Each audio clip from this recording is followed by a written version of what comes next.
Hello, today we're going to be looking at the Tuesday, July 15th, 2025 trading session for the SPX index. So we have on the chart today a 2-minute chart, and we're going to be utilizing the day trading GPS S&P 500 SPX index daily key levels indicator for our trading decisions on 0 DTE SPX options. So we're going to walk through how to use the day trading GPS S&P 500 SPX index daily key levels indicator to identify optimal trade entries, stop loss placement, and target profit taking exit points for consistently profitable trades.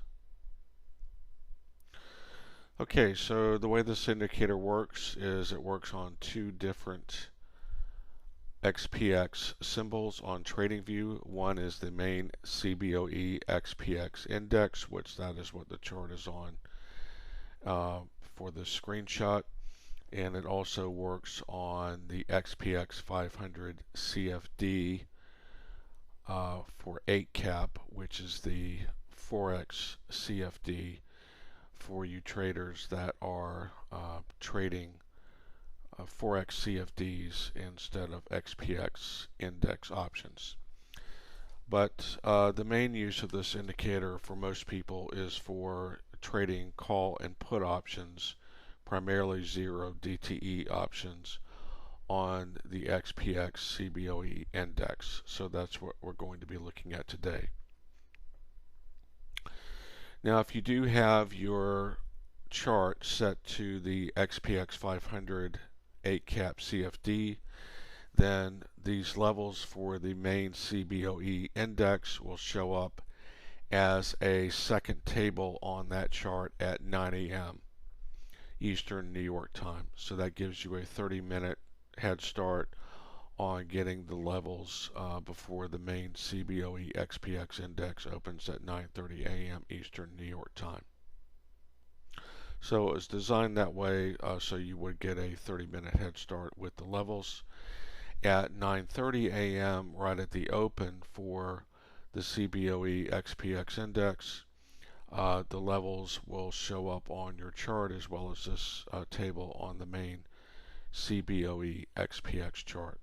So we recommend when you're first using this indicator that use it on that you create two separate charts, one for the SPX 500 8 cap CFD and then a separate chart with the CBOE SPX symbol, and that way you can see both the levels for the SPX CBOE index at 9 a.m. and then you also get them on your chart at 9:30 for the SPX CBOE index.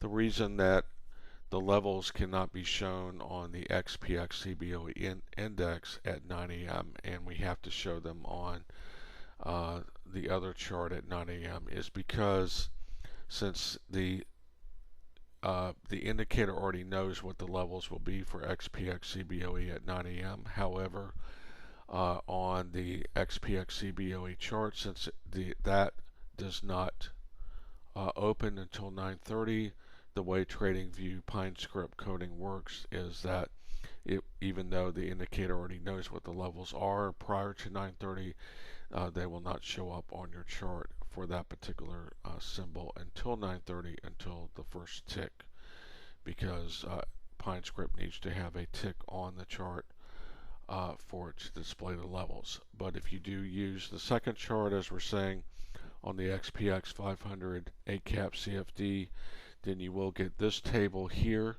showing the CBOE levels for that day as a second additional table on that SPX 500 8 cap chart.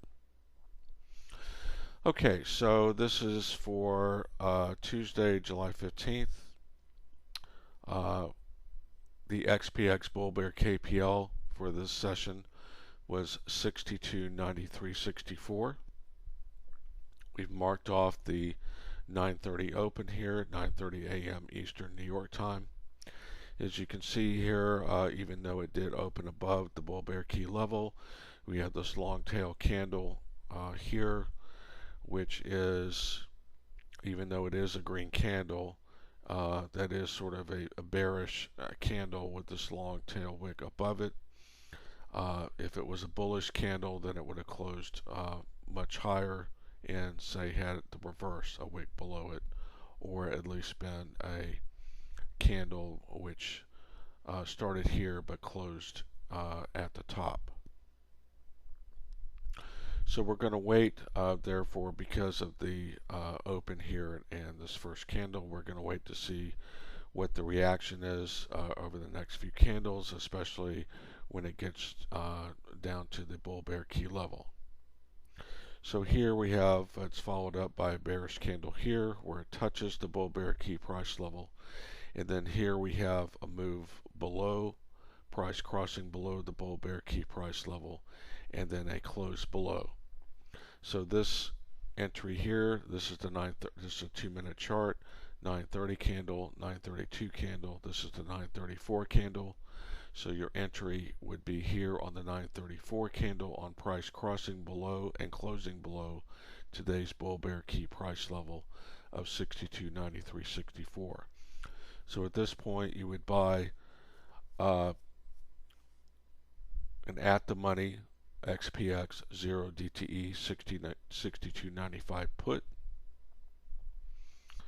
since that is the closest strike to the 62.9364 bull bear key price level. And you would either use the tight stop loss or the standard stop loss. So the tight stop loss on your entries is, for this particular entry, would be a quarter level above the bull bear key price level, since we're taking it on the bearish close below or price cross below. Our tight stop loss would be a quarter level above the bull bear key price level. You would get that level by basically taking the 62.9364 plus the mid bull bear KPL R1 level of 62.9922, totaling that and dividing it by 2, and you will get 62.9643. The standard stop loss for these option plays on this particular entry here would be the midpoint level, the first midpoint level above the main level that you're taking the entry at. So in this case, since the entry is based on the bull bear key price level, price cross below, the standard stop loss would be the first midpoint level above, which would be mid BB KPL R1 62.9922. So it's your choice either to use the tight stop loss level or the standard stop loss level, depending on your risk tolerance. So if you are inclined for less risk tolerance, then you would want to use the quarter level. If you have a standard risk tolerance, then you would use the standard stop loss. And just to clarify, let's say that this was the exact opposite situation where it started closing above the bull bear key price level, or we had a move where it was a move back above, or a move back above and then a retest and move back above. Then in that situation, your tight stop loss would be a quarter level below, since you were taking a long position, and then your standard stop loss would be the first midpoint below. But in this case, we have a bearish play, so this would be your two stop loss options here. This is your entry here.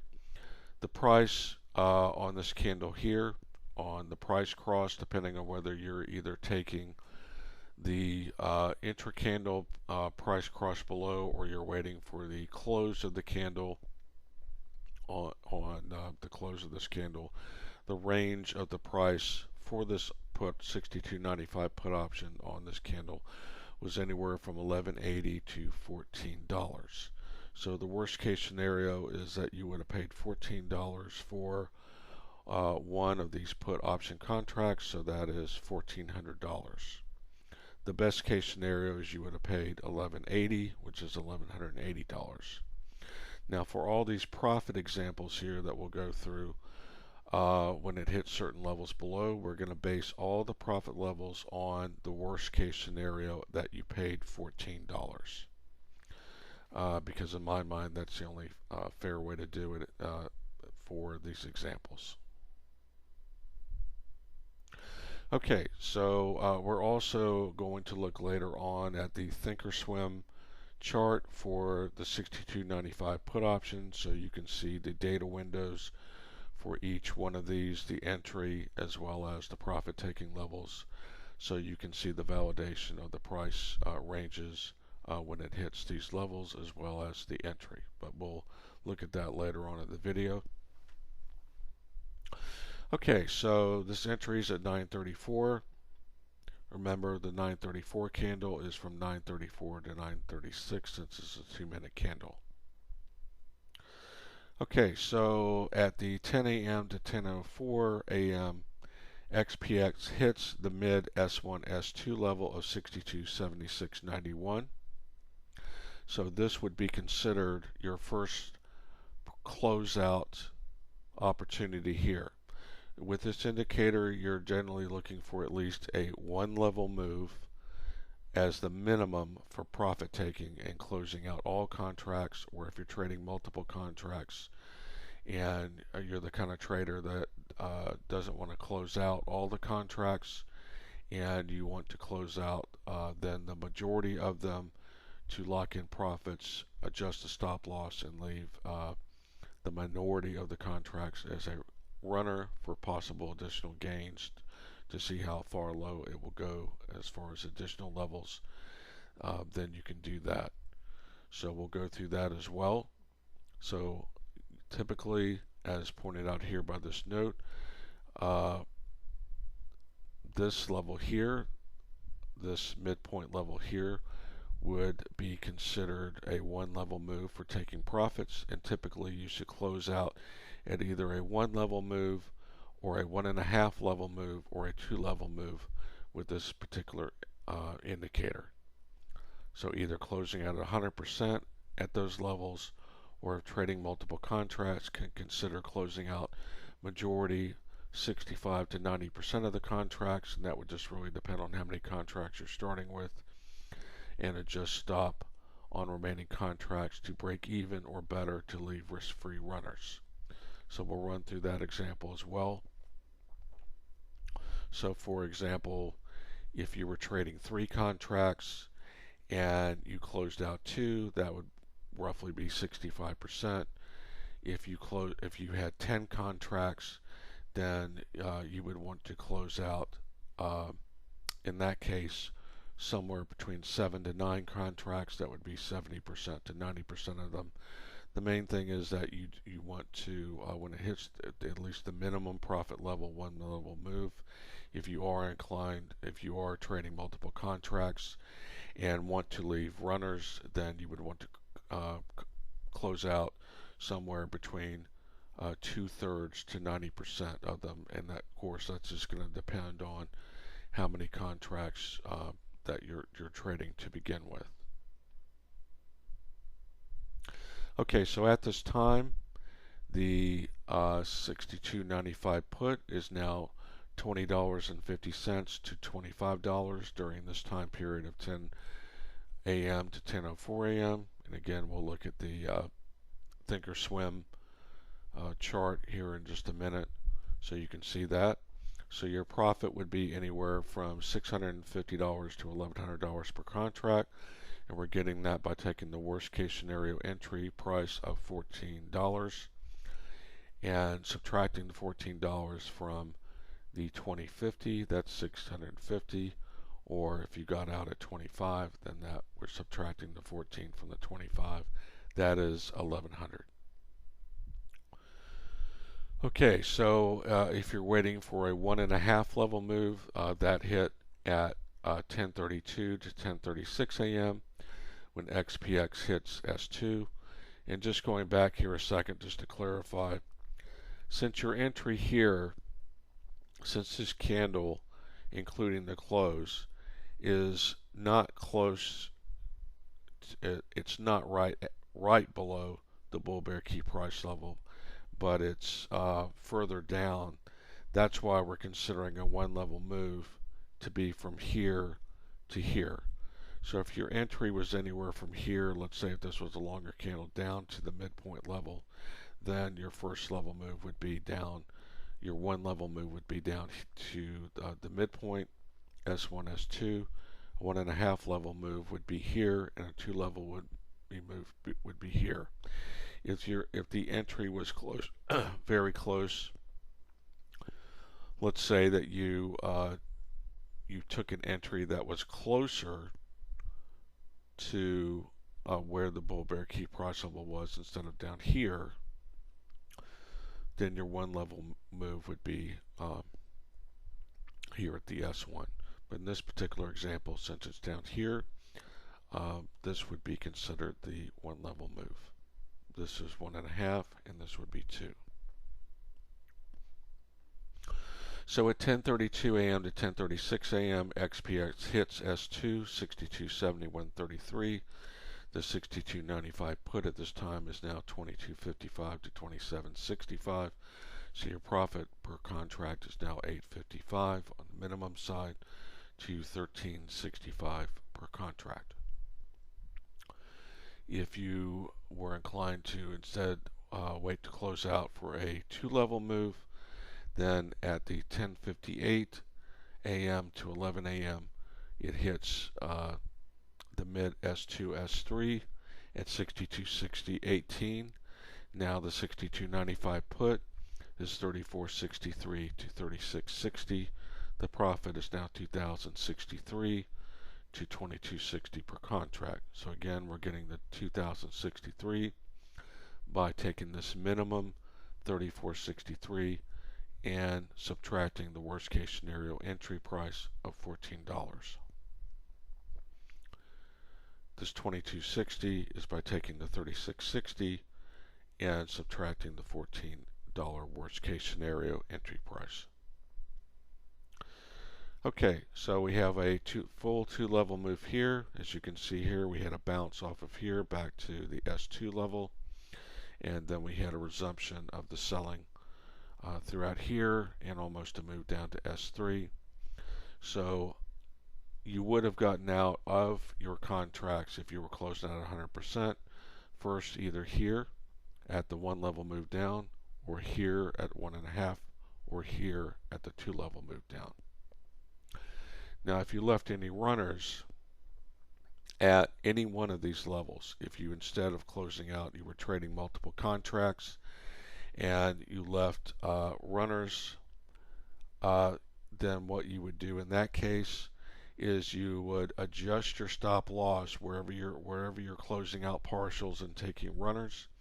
You would close out the majority of the contracts, like we said, 65 to 90% of them, depending on how many contracts you started out with, for the math to work out to be at least 2/3 of them to 90%.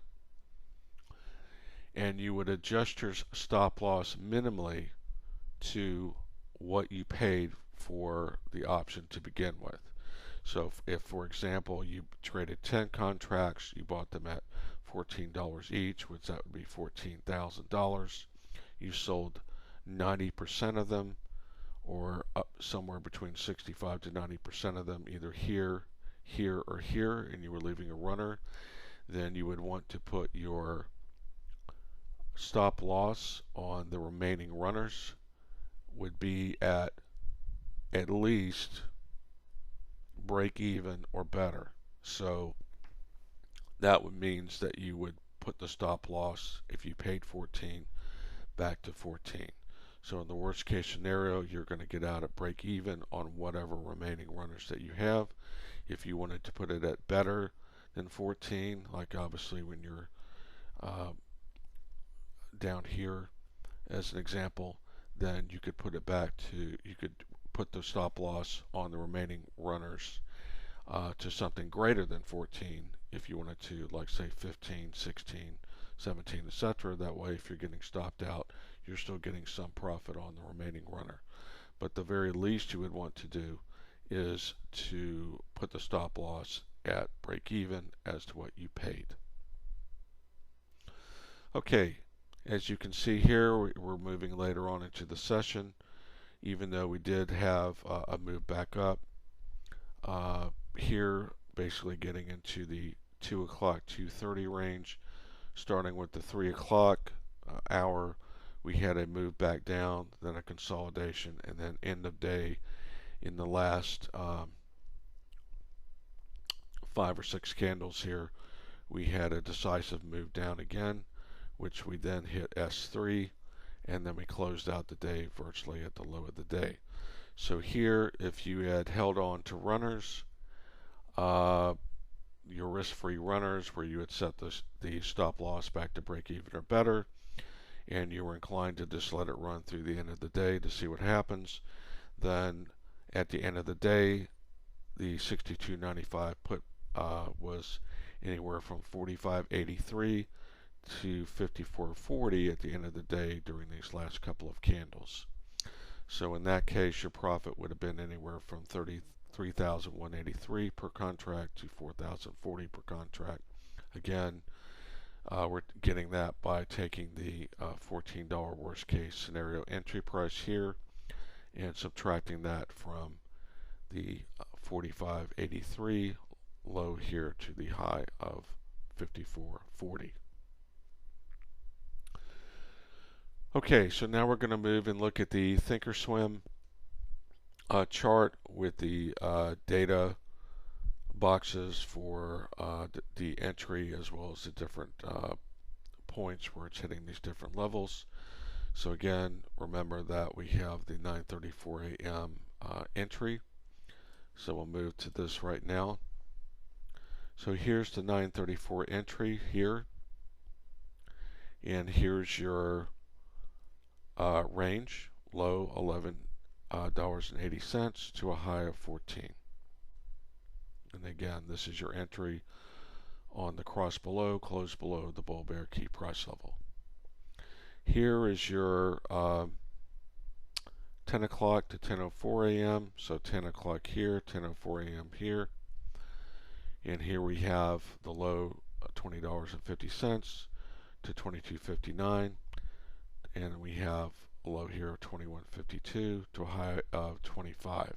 So during this range right here, your low was $20.50 and your high was 25. Here at the next level down, at the this is the one level down, this is the 1.5 level down here, which is the 1032 to 1036. That would be these candles here, 1032 and 1036. And we have a low of 22.55 and a high of 27.65 during this period of time. Here we have the next level down. This is your 2 level down move, and this is occurring from 10:58 through 11 a.m. And as you can see here, we have a low of 34.63, and we have a high during that period of time of 36.60. Then, if you had had the runners and left them till the end of the day, we have 3:56 and 3:58. Remember this 3:58 p.m. Since this is again a 2-minute chart, just like our other chart. The 3:58 candle is 3:58 to 4 p.m., which is the close. So here we have this here, and then this candle here. So we have a low of 45.83, and we have a high over that period of time of 54.40. Okay, so just going back to this other one, you can see this is where we had those marked off. So this was the first level here, which is this right here. The second, this is the one level, this is the 1.5 level move, 1032, 1036, which is right here. 1058 to 11 is where we have the 2 level move down. That's this here. And then later on in the day, we have the 356 to 4. And that is these data boxes here. Okay, so to purchase this indicator, you can look in the description of the video where there's a link to this here, which is all of our indicators are sold on WAP.com. So you would go to WAP.com/XPX indicator, and it will bring up this page here, and you pay one-time purchase of $500, and that gives you lifetime access to the XPX daily key levels indicator.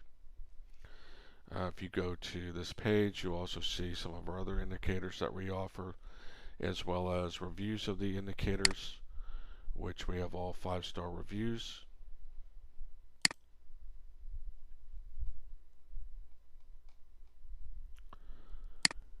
You can also email us, and we can give you a promo code to use on this indicator for your purchase.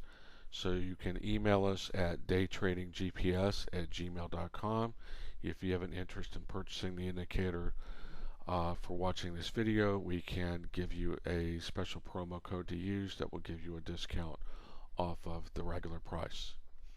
So I hope you've enjoyed this video. Please like, subscribe, and comment, and we thank you for your time today.